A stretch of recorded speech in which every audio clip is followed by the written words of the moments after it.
Yesu nashimye. Nashimye cyane. Wumvise nakwa gusaba mu ishengero. Nindamukanya urayibagiye. Bavuga amen. Nukumenya kuvuga amen ntukibimenya kuvuga amen. Umvirize ikintu kinzanye umunsi. Ejo ntimaje gusenga. Je gutora ikigira 10 n'amashikano. Ntabigishi nkene ntabyishine. Pastor. Unachinzanye inkoni kubera iki? Pastor. Mutayazanye n'inkoni munazikira umunsi. Pastor. Basi mbere nyene twabikora pastor. Nabyo nkeneye.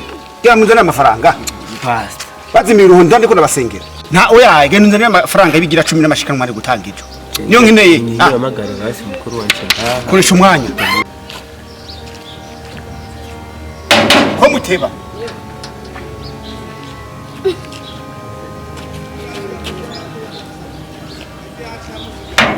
Ko mutebe bagabo.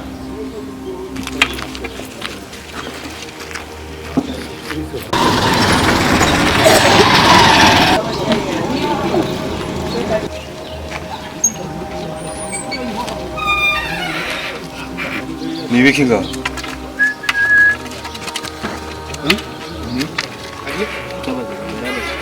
Oya, hari impenera inza inga yinchize. Uko zari zamashikano cyane. Amashikano. Kurambisha. Jina nje kuramba impene yanje yari bambwiye ko inje ngaha. Reka kumbeshira abana. Jene ariko nje kwirabira impene yanje yari cika aha. Unuze gufata amashikano nyine. Oya. Wewe.